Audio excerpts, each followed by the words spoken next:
Programs Officer, Restless Development, Tanzania. She is passionate about youth development. Clara, you're welcome.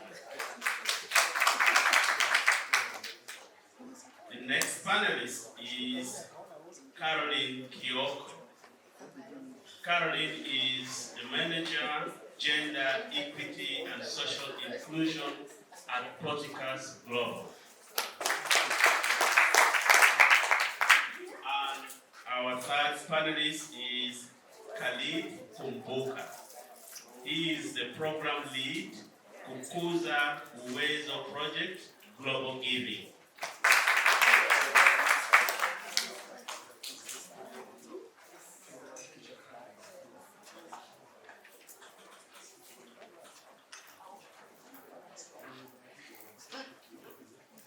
All right, we are good to go, and I just want to start by going around the table and giving the panelists each an opportunity to respond to the opening question for this session. And the opening question is for you to share with us your organization's approach to addressing the issue of diversity, equity, and inclusion in philanthropy. Of course, before you address this particular question, feel free to tell us more about you, tell us more about your organization, and then how it approaches the issue of diversity, equity, and inclusion.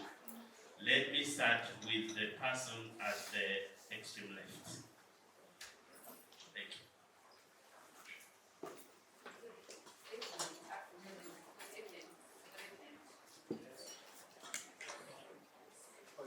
Good evening to you all. Good evening. My name is Caroline Kioko. I always have challenges introducing myself because I identify very many things and very many people. You cannot hear me. Yes. It's on.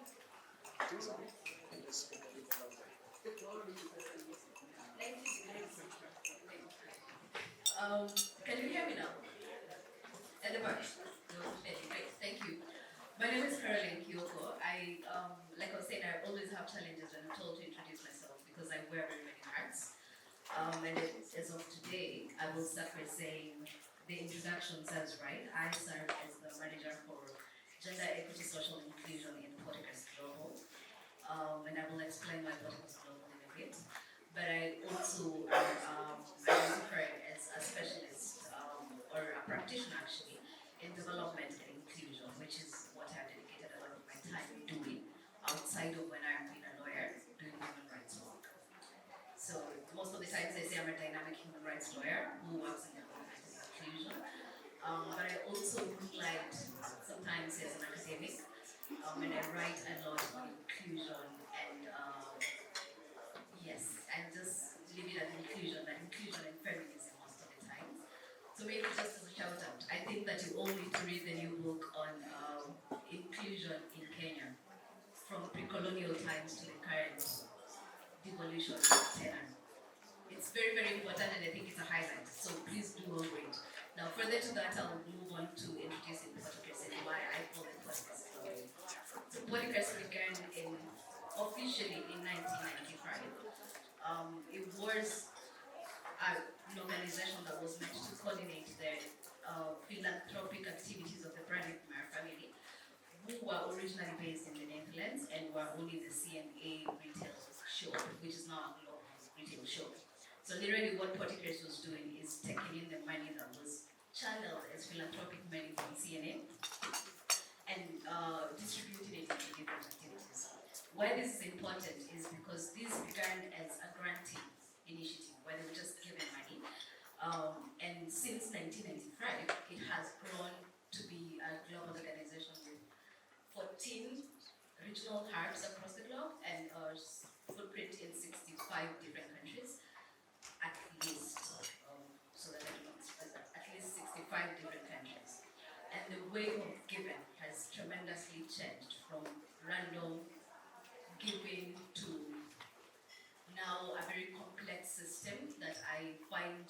that I think cuts both ways. We have conversations about systemic change, and we have different conversations about how we're going to fund and evaluation and impact, among the very many other words that all of us are using in this room. So that is what we'll discuss. And in that light of transformation, I'll move on to answering the question on how we do DEI. Is Politicus classifies DEI as diversity, equity, and inclusion as an internal facing job. When I got the invitation to this panel, I was a little bit confused because DEI has been used as internal facing organizations, where you try to diversify your staff, where you try to make sure that your organization is equitable and inclusive for the people who are working in that organization. And then we have the front, that is what my title is, which is Gender Equity, Social Inclusion, which is the external facing work for Politicus, where my work is to ensure that all the work that is done by Politicus and all the policies and strategies done by Politicus are actually inclusive and equitable. So these are the two fronts in which we do it. In addition to that, we also have standalone work, which is led by the different programs in the different sectors, where we actually give money specific for gender work, and also some of the other sectors that are not necessarily gender sectors, including, just as an example, the environmental sectors also do give money to specific gender groups for climate environment work. So we have different facets of how we do, and that is only gender. Inclusion is also has the same dynamics in the organization, standalone, and also falls within my department, which is ensuring that the organization is very inclusive. So that is how we do DEI and Politicus.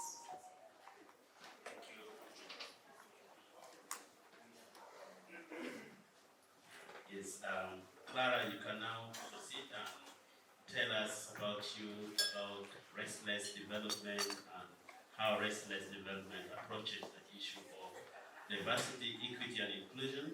And I am curious to know what is restless in restless development. Thank you.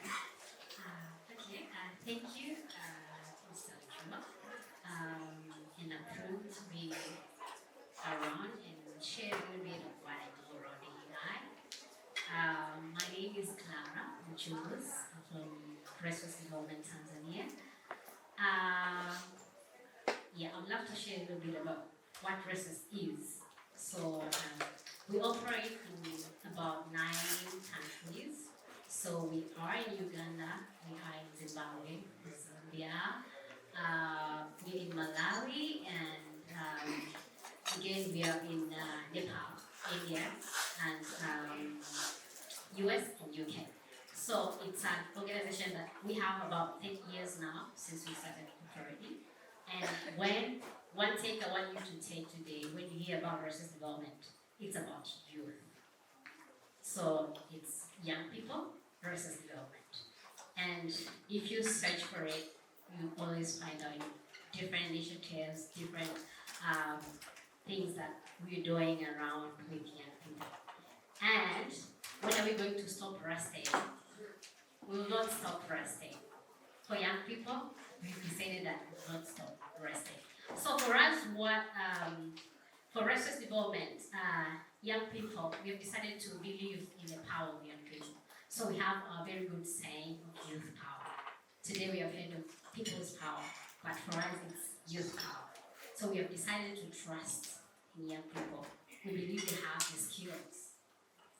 We believe they have an opportunity to decide on what they want if you give them a platform. And most of the time, that's where the component of DEI comes in, that the inclusion that we want. Is it that young people cannot decide on the development agenda? No, they have the ability, they have the skills. So Restless Development has decided that we have to trust on the power of young people. But again, we know there are challenges that young people are facing. So for us, it's about how are we bringing young people on the table and together discuss on the challenges that young people are facing, and again propose the solution. Nothing for us without. We're not waiting for uncles and mamas to decide on us. But if we have young people on board, it's when we can get the solution that we want. So it's get the whole picture of young people. And if you are elderly, Just look back when you were a young person. How was it? What was the situation? What challenges were you facing? How were you looking for solution as a young person? So that whole component, we are valuing that young people can bring in something, and most of it all is the passion we have. So it's an organization that is youth-led, but again, youth-focused. It's not that we don't have adults. We have adults in the positions as staff. But again, young people come in the front line of everything. So that's a little bit about resilience. So maybe before you pass on the microphone, speaking about your primary target group, which is young people, and since we are discussing diversity, how diverse is the category of young people that you target? Because young people is a category that can be quite diverse, and I don't know whether you have specific focus and interest on a particular category of young people. Thank you. I was coming to that. Actually, that was just an introduction about racist Perfect. So, and so I'll take we can come back. Yes. Just remember the question. All right. Yeah. I'll take you through now what the DEI strategies that we do at Resident. Given the question that you're saying that young people are diverse. So one of the things we do is taking in the different voices in their diversity. Young people, for us, young people is 15 to 35 years. I don't know if it's the same for, but I think it's for most African countries, that is the age. And so within that age, there are diversity. We have young people in it who are disabled. We have young people who are coming from different groups, ethnicities. Some are coming from very remote areas.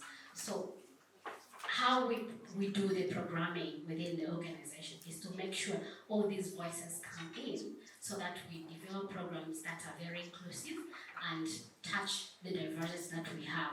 Like we have the mass size societies. How are we bringing in programs that can cater across all these diversities within our country? So that is one of the things that we do very mostly. But again, representation in the decision-making spaces. That is one of our strategies that we are doing to ensure the DEI component that is coming up strong. And by saying that, we have put some strategies like having young people in the leadership teams, the whole organization. So the management, we have representation of young people in there, speaking out the views of young people, bringing out the whole components of youthfulness within the decision makers at the organization level. But at the board level, we have 30% of the board members. We've recently made them to be positioned for young people.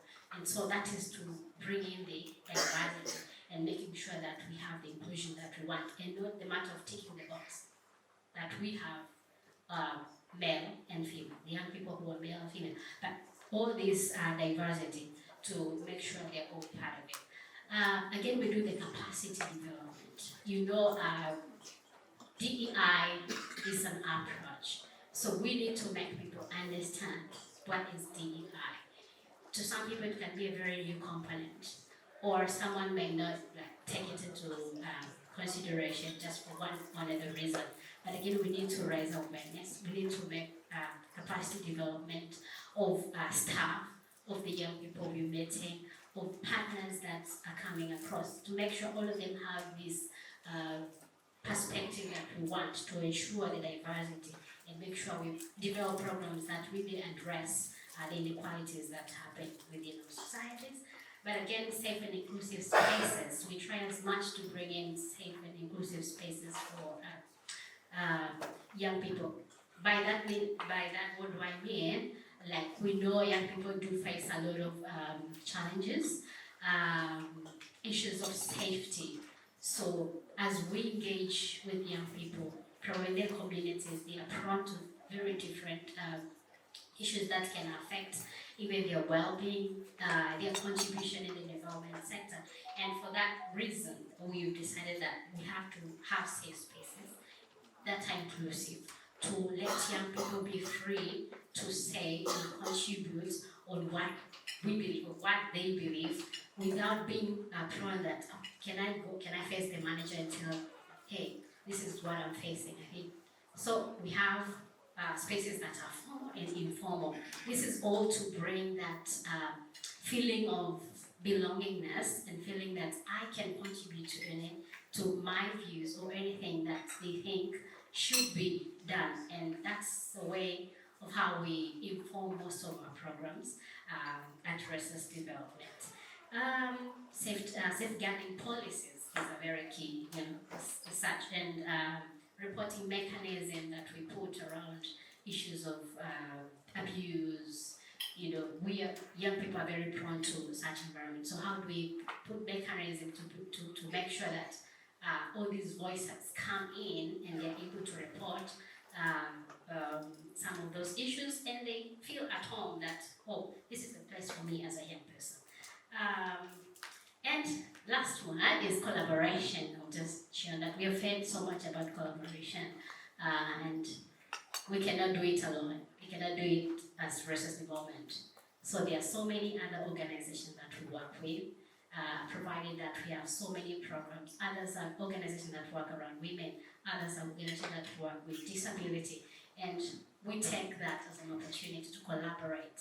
As we work with young people, given their the majority population that we have, again, we collaborate with other organizations that bring in other components, and together we meet the intersectionality that we are talking now and in this platform. Thank you very much. Good evening. My name is Khalid Kumbuka, and I work for Global Giving, the project lead for the Kukuza Wezo project, which recently was completed, and it was a project which was being implemented in Tanzania and Uganda, with some activities taking place in Uganda.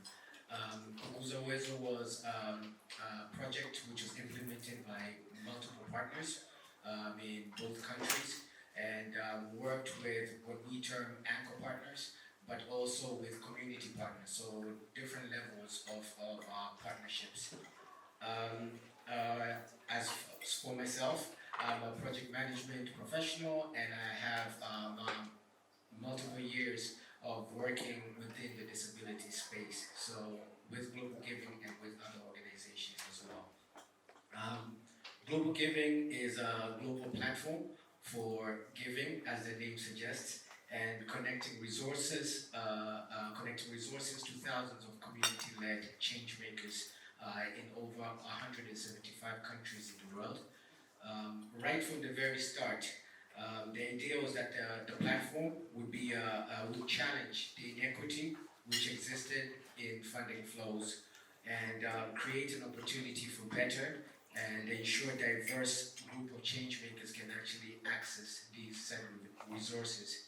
So how does Global Giving approach or deal with DEI? DEI are driving principles in terms of Global Giving's work. One, which is the Global Giving Marketplace. So this is our online fundraising platform and community, which are, as I mentioned before, various change makers from all over the world utilize to do fundraising, online fundraising activities.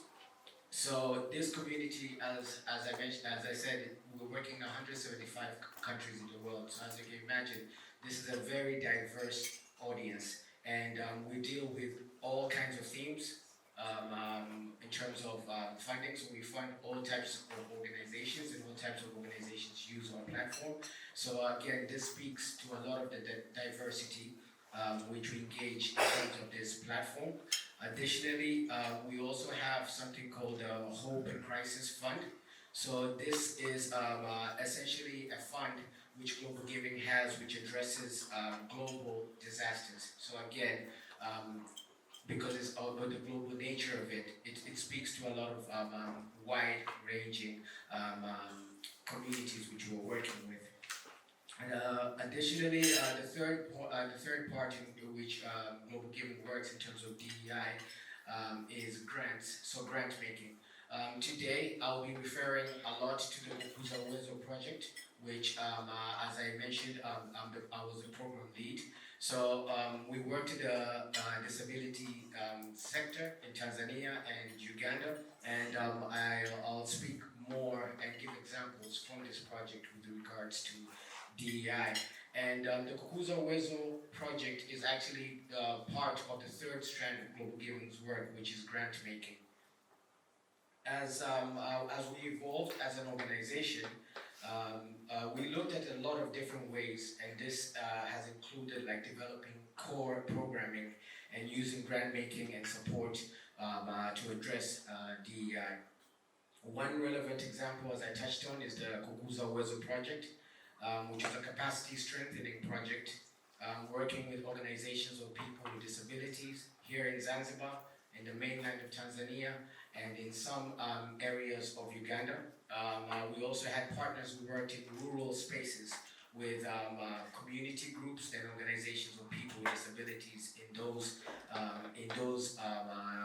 areas as well. So in terms of Kukuza Uwezo project, there was two ways in which we kind of applied the twin track approach, which was applied in the project. So the first was through mainstreaming and ensuring that people with disabilities and organizations of people with disabilities had access to their basic needs, and also to interventions within the project itself on an equal basis with other partners and other stakeholders who we were engaging with, and also removing barriers and facilitating access for these people with disabilities and also their organizations as well. The second way in which we approach DEI was through targeting and addressing the specific needs of people with disabilities and organizations of people with disabilities by providing targeted capacity development and also individualized support. So we didn't want to take a one-size-fits-all approach. So we really try to focus on each of the individual organizations which we worked with, which number I think up to 28. So I was engaging with them on an individual level to try to understand what the needs were and what the support which was required from Global Giving was. So with that little bit of thanks, and I will pass it back to our moderator. All right, thank you. Now, you've done a good job of telling us how your respective organizations approach that issue of diversity, equity, and inclusion. And I'd like to draw your attention specifically to equity in philanthropy, considering the fact that diversity, you could look at it as a multicultural basket. In there are so many identities competing for grants. So how does philanthropy ensure social justice and inclusive funding? Yep. I think this question would best go to Global Giving and Portuguese, because restless development seems to be more of an implementer, but of course each one of you can give your take on the question. Thank you. Since you've just finished, let me give Carol to go first. Thank you for the question. Before I answer this question, I want to start with this theme. The topic of this group was intersectionality in philanthropy. The question is about equity, and I do not feel like I can answer the question, equity, without being on the same page on what intersectionality means, because that is going to come up a lot. So I'm going to start by an exercise. How many of us in this room know what intersectionality means? By a show of hand. If you know what intersectionality means. Fantastic. Now I'm going to read my definition of what intersectionality means and also tell you what intersectionality is not, and I'm going to ask again the question that I've just asked. Is that okay? Great. So intersectionality, and I'm going to read because I do not want to Paraphrase, intersectionality refers to the idea that individuals can experience overlapping forms of discrimination or disadvantage based on their intersecting social identities. It recognizes that different aspects of person's identity can intersect and interact, shaping their experience and creating unique forms of discrimination and privilege. That is what intersectionality is. Now, what intersectionality is not. Intersectionality is not an Olympics of oppression. It's not about adding or subtracting other people's oppressions. It's not an additive process. So we're not going to be sitting and counting. I am oppressed because I have 1, 2, 3, 4, 5, 6 ways in which I can be oppressed, or identities that are actually oppressed and marginalized. That's not the idea. What we're going to be doing when we say that you apply an intersectional lens is by saying that you go beyond the simple additive understanding. We're not disputing that that is the foundational basic. It is, you need to identify the identities, you need to understand the identities for you to move on to understanding how oppression and how nuanced the different ways in this person's identities manifest for their oppression and marginalization. So you're literally going to do an intersectional analysis.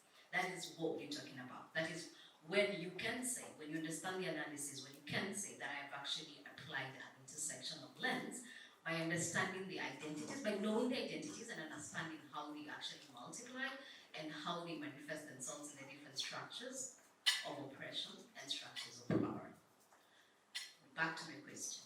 How many of us know what intersectionality means? By show of hand.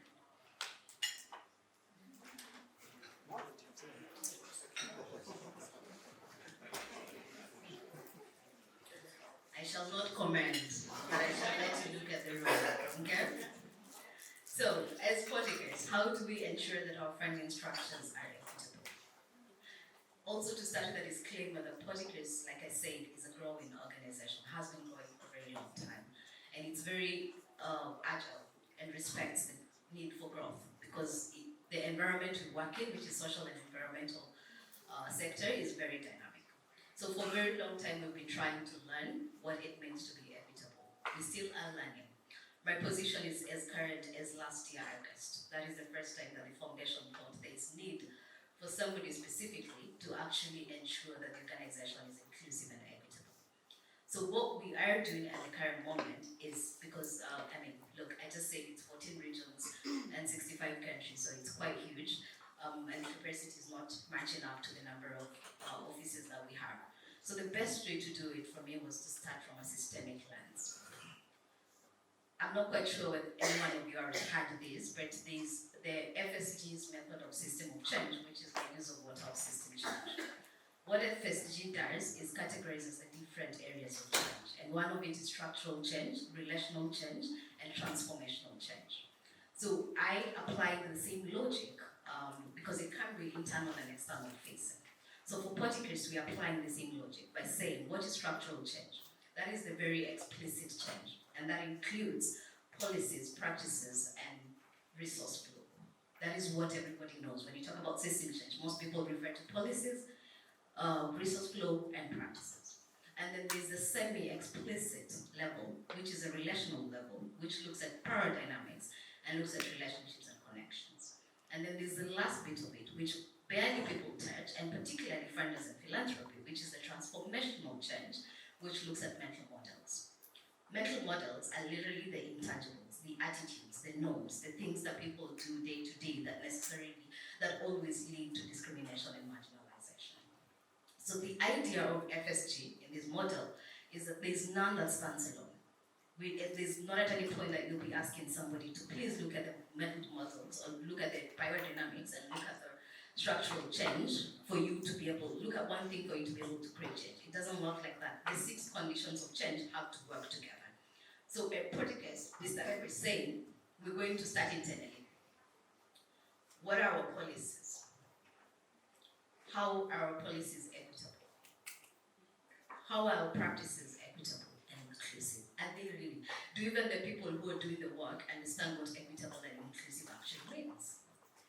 Then where is the result where your entire organization is, this is not podcast, please do not quote me on this, but whatever organization, you're not going to change the world if you already have racist, homophobic, sexist people in that organization.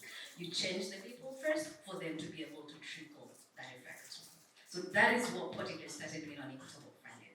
So before we go to the hard sells, which I will tell you later about the practical ways in which you actually ensure that our money goes to the people who deserve it, ensure is a very strong word, try to make sure that money goes to the people who deserve it. I need you, and I needed to bring in this different dynamics of what exactly needs to be done. And then to hand over the mic, I will introduce a word that we can later discuss, which is, no, I will not. Thank you very much. I will Quite interesting, Caroline. I like when you talk about diversity, not just about checking the box. You ask some questions: who is getting the money? Who is participating? I think I'll come back to these interesting and answered questions later. Let me allow Global Giving to tell us. You said your focus is on the virtual community.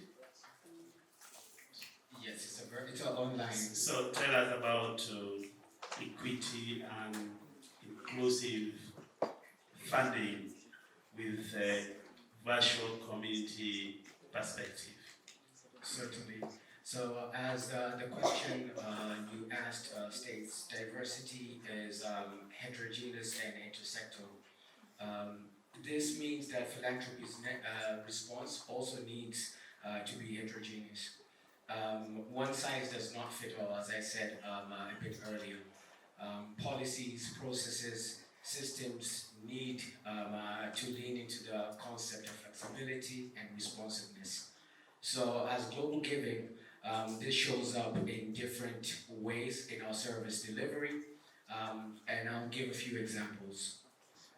The first is intentionally looking at accessibility in our program design and evaluation as well. We think about what organizations choose to do or have been able to participate in. We also try to talk to these partners in terms of the barriers which they face in terms of engaging with our platform and our work in general. Additionally, what we try to do is ask ourselves questions as well as an organization. So for example, in our programming, did the program actually reach and support diverse groups or the intended communities themselves? Additionally, we also ask ourselves things like where are the gaps? So in our interventions, where are the gaps and what can we do about it? And finally, we take time to ask ourselves these questions, but not leave it at that, but to actually try to take actions to address some of these questions which arise. Secondly, with our East Africa work through the Kukuza Wezo project, we went very deeply in terms of how we worked and supported disability-focused organizations, and we took time to really understand the organizations themselves, as I said, and to understand the intersectoral areas in which they exist and they operate in. Rather than doing open calls for proposals, for example, for proposals in the Kukuza Wezo project, we actually got to know organizations. So we already came into the ecosystem, identified potential partners, and first and foremost got to know these partners, got to know the organizations and understand what they really needed and what they wanted, the challenges which they were facing, and also get some of the proposed solutions from them. So we did not, in the Kukuza Wezo project, we as an organization, we do not have disability sector expertise. So at the end of the day, we were really leveraging our partners as the experts in terms of the project and all aspects of it. And finally, through this approach, we were able to give flexible grants to our partners, which actually really addressed their needs and their priorities. So not really trying to do the tick box exercise of maybe trying to meet the donors' demands or kind of like fit their wants into our objectives. So we really took the lead from our partners and tried to align our work with their needs. Thank you. So, Clara, pass the mic. In answering the same question, I request you to go a little further in the analysis and try to tell us who is left behind. Who is left behind? Thank you. Okay, who is left behind? I think most of the times, speaking in the perspective of program implementation, I know most of us come from where we implement programs within the organization. So most of the times, there's always a gap, like a certain group would have been left behind. Maybe certain organization would just consider gender, like it's about women and men. But what about PWD? Who is responsible? Who is to make sure that these people are brought in? Is it only the organization that deal with people with disability? Should we leave it alone to those people to do it, to ensure the inclusion and diversity? Or is it the responsibility for every organization that as we think of our resources that we have from the donors sitting beside me, for example, how are we thinking of bringing in this component of diversity and not leaving the idea that disability can only be done with organizations that are taking forward the disability aspect. Or the youth. If you're dealing with women, your women organization, how are you bringing in your young people? How are you bringing in the young children? The whole package together. Yes, you're focusing on women, but how is this brought together to bring the sense of diversity, to bring the sense of inclusion all together? And that's how we can think about DEI, and that we say that it's a journey, we're not yet there. But as we try to get there, what are we doing?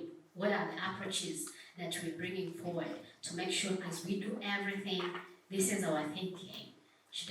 How am I thinking of the very minority in there? How am I thinking of the ethnicity groups? They're always excluded. For example, in Tanzania, we have the very, very minority groups. I don't know who does reach there. They don't speak the Bantu that we speak.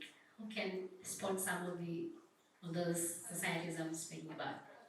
Yes, the Hadzabe. So, do we think of those societies as we really put forward our projects?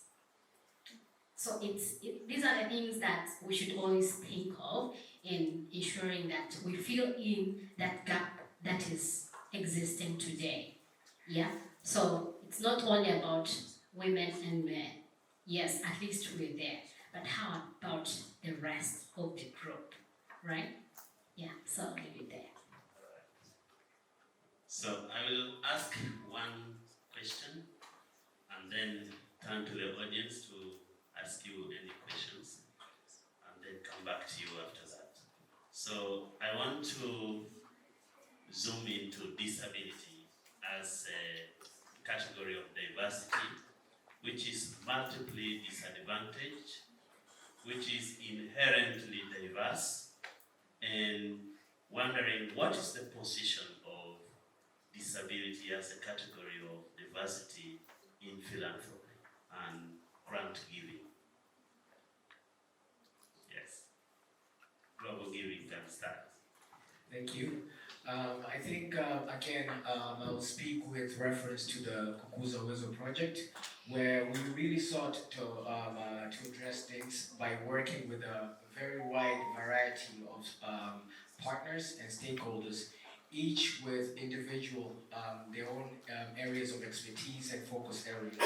So in addition to NGOs, we really wanted to bring in the conversation around philanthropy and how it connects with disability itself.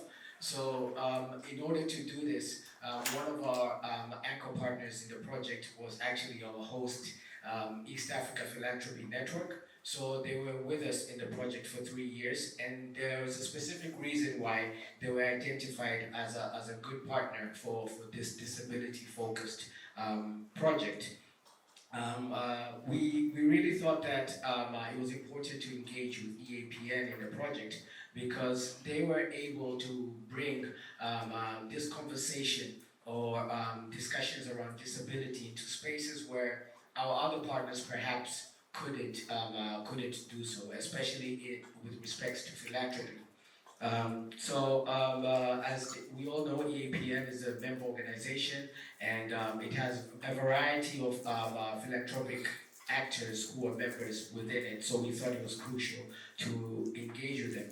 So I'll speak a little bit to answer the question. I'll speak a little bit in terms of the work which EAPN did as part of the project, because I think it will show the connection in terms of philanthropy and disability.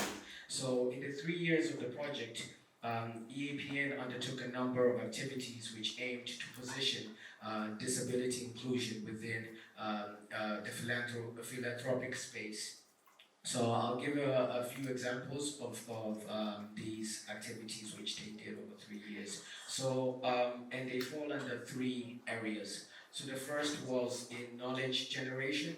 So as part of the project, EAPN created what we call the East Africa Disability Data Portal. I think it should be on the EAPN website. So again, here is where we try to address the issue of data and the lack of data around disability, and trying to build a bridge or connection with philanthropy within the East Africa region. Additionally, in the area of knowledge generation, EAPN also conducted several mapping exercises in the region. So the first was a disability sector mapping, which took place in Tanzania. And of course, the results are also available on EAPN's website as well.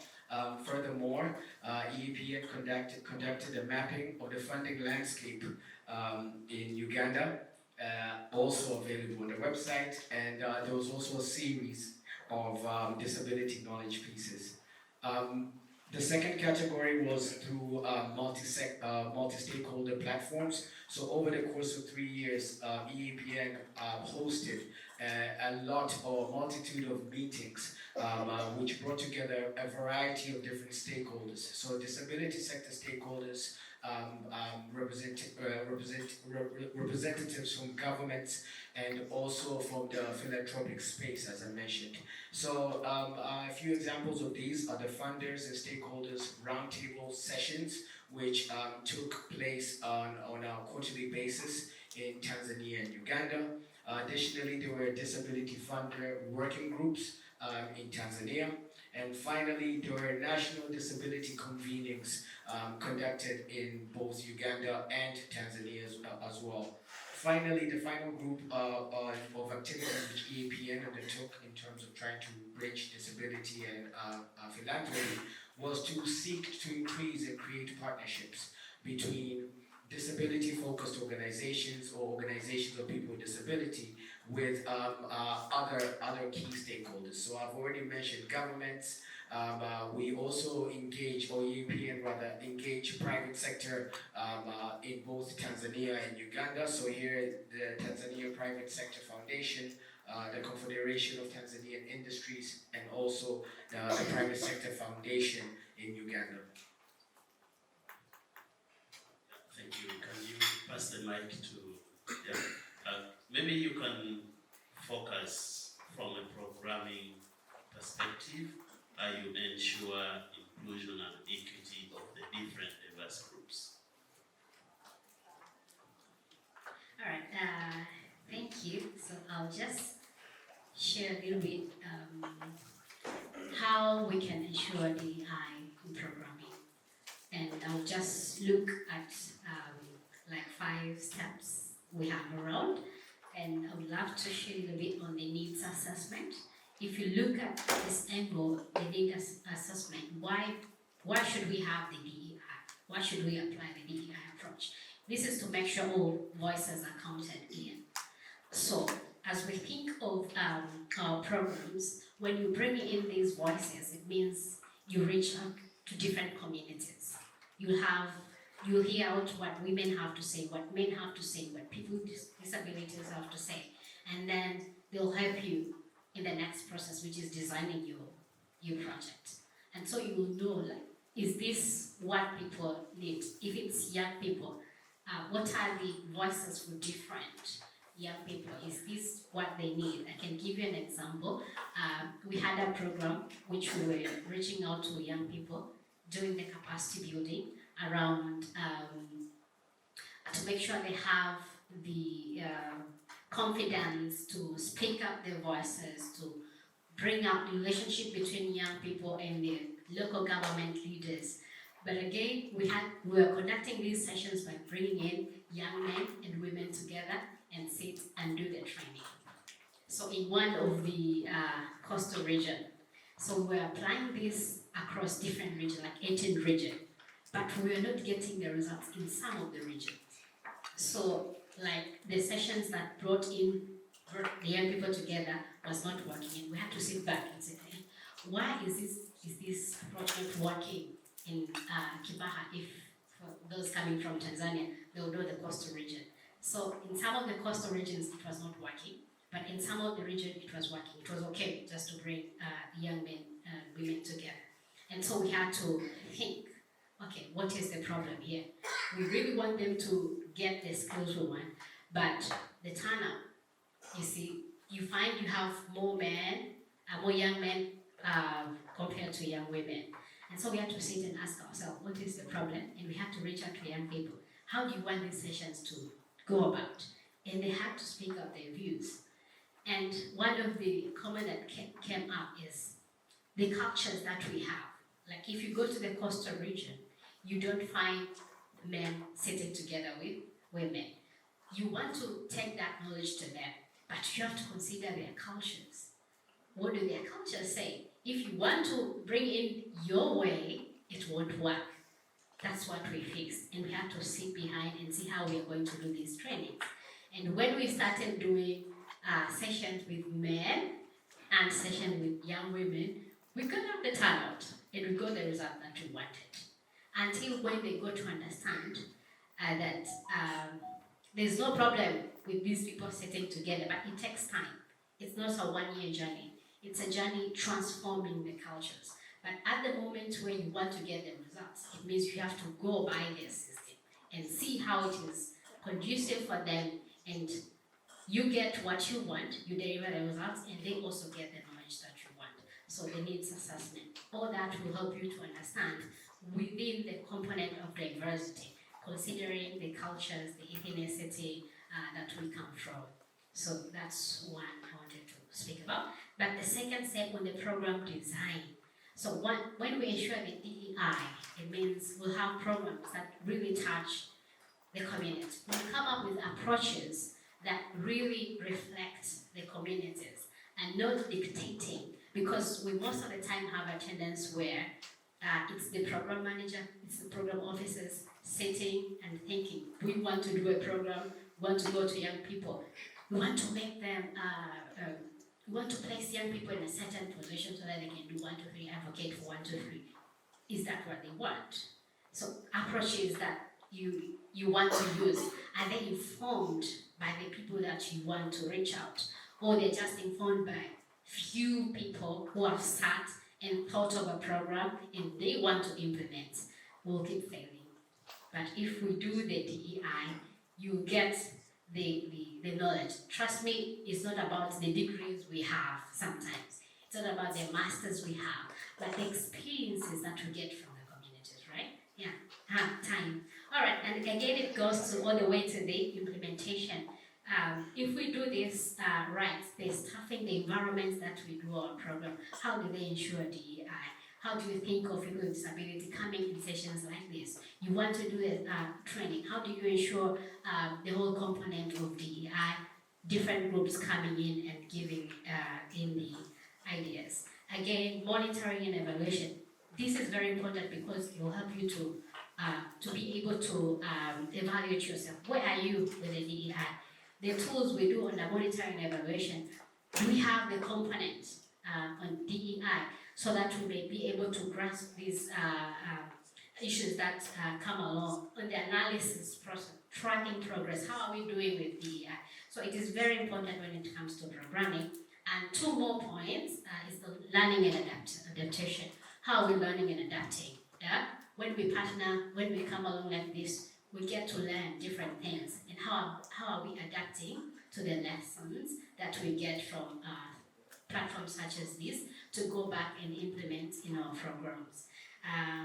And lastly is the sustainability and scalability. So it is important that for this to live, we need to think of the sustainability and scalability so that today you're not there. How is that?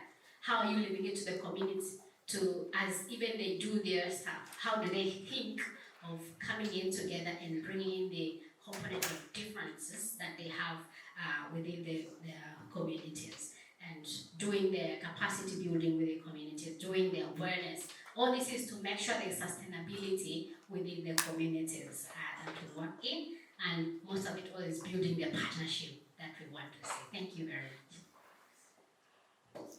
Because you're out of time, I'm just going to say two things as practical tips. First, I want to expand this conversation from needs analysis. I've heard this term said really, it's pretty important to do needs analysis.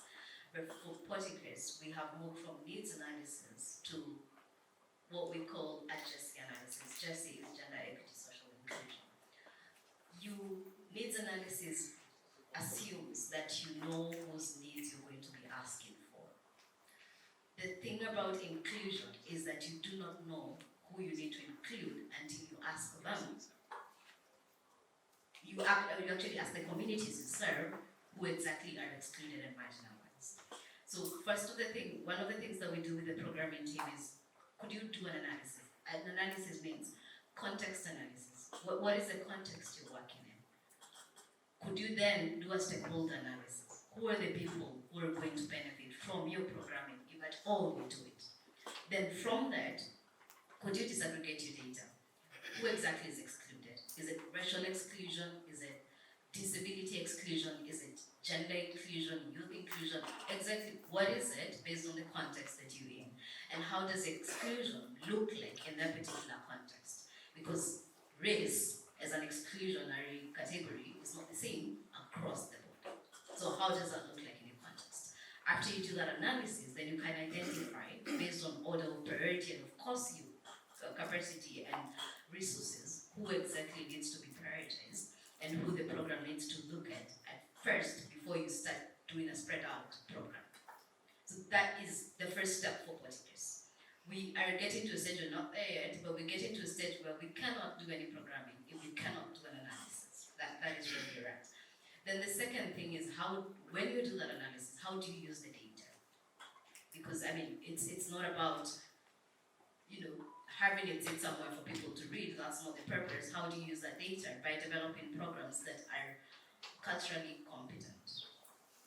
By learning to ask questions that are particular and contextualized to the region that you're working in.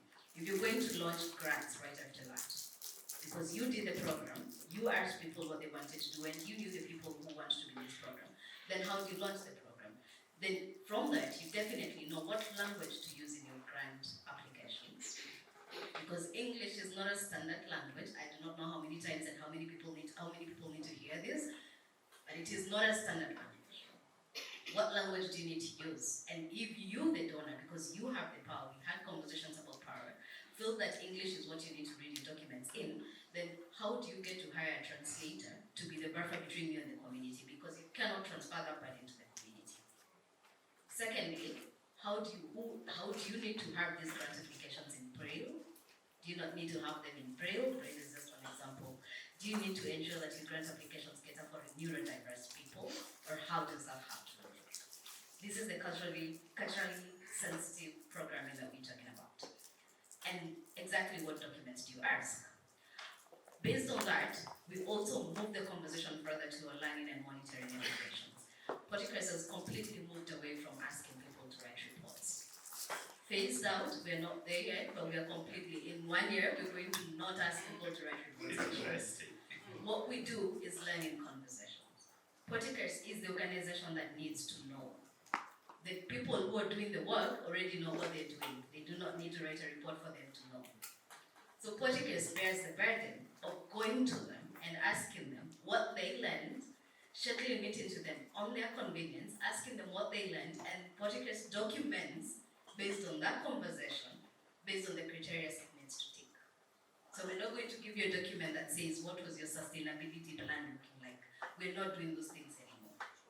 So the question is, how can you shift the power? How can you shift the burden from people who do not need to bear the burden of your prerequisites and of your necessity, things that really only matter to you as a funder, and you take the burden of doing those things yourself. So those are the things that we're trying to do to ensure that we're as exclusive as is possible. Of course, like I say, it's a journey, it's not a destination, we're still walking it. Thank you very much. Thank you. So let me just allow a few questions from the audience. I'm sure the panelists raised some interesting issues. Yes.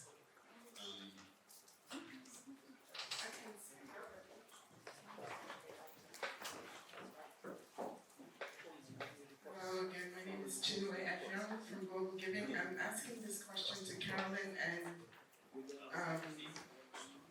Claire, because Carolyn and I are from the same org. Still wanted to report.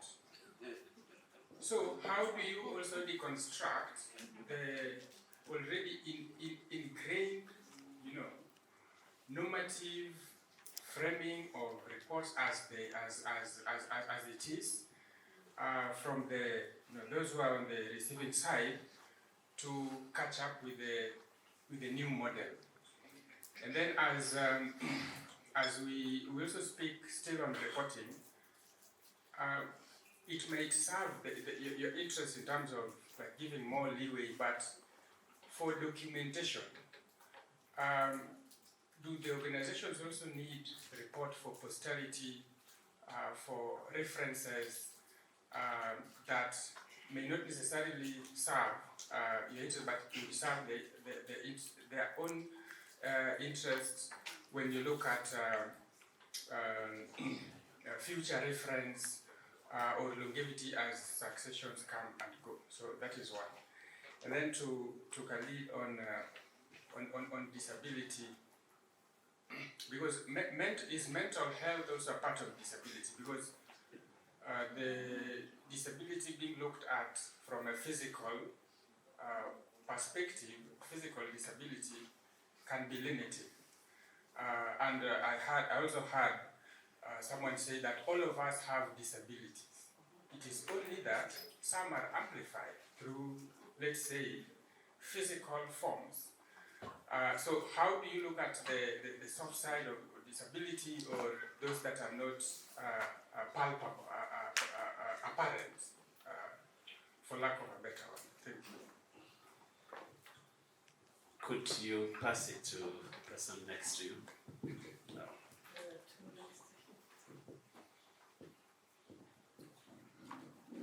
Hello, good afternoon. I am Arnold Mwakalindo from 5 Talents, Kenya. Two things. One on the issue of doing away with reports. So how do we decide who needs to do the learning? Is it that Porticus has decided that they are the only ones who need to do the learning? As you say, these organizations already know what they do. But then how do the communities themselves that we serve and partner with learn? How does that learning happen? Beyond the documentation and all, how do we sustain that level of learning?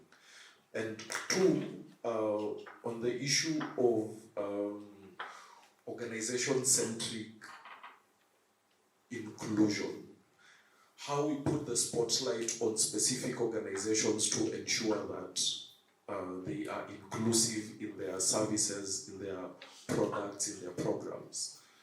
And here I will give a disclaimer that when I use community, I mean community in the sense of in the sense of geography. Because we've talked about partnerships and collaboration for the entire time we've been here. You'd find that in community X, there are 10 civil society organizations, we have 10 non-profits working in community X. So one organization partners with women, the other one partners with young people, the other one, and all these groups that are traditionally excluded. So when we say that we are offering specific services to this community, and this community, in the broad sense of it, everyone gets something from a particular person, as opposed to that organization X, like Five Talents Kenya, is not responsive to the needs of young people, whereas we are collaborating with other organizations in this particular community, and we know that the needs of young people in this community have been addressed. Where do we draw the line then and say that this community is served, everyone has been included in this particular community? In the interest of time, allow me to the questions. You can as well give your concluding thoughts, and please try to use 1 minute each of you. Thank you. I said Gender in all its forms. It's our journey that we've had to work, because this is a family philanthropy. We've had to actually train the family on the fact that gender means more. I just introduced this shortly, so I did not give context, but we had to do a fully fledged research with the partners that we have, partners and grantees that we have, to know exactly learning or reporting. We just changed reporting from templates to learning to something that we call reporting to learning. So what we do is sit with our partners, something else on programming grant, on how we decide who exactly is the priority and how to cater to all excluded groups. Our work no longer centers no longer, this is a very bad way of saying it, and probably I'm getting it wrong, so please forgive me. We do not we're addressing education. Then the analysis that I talked about is going to be exploring education and not the grantees. Who are the people? We're working on education in Tanzania. Who in Tanzania is more marginalized? In order of that priority, we identify grantees based on that. I'm proud of myself. To my concluding thoughts, I have, whatever the names are, they're really coming up and forth there. There's not a single time that anybody exactly is an expert in this. You do not know. The people who know, you're there as a space and sector. It changes by the day.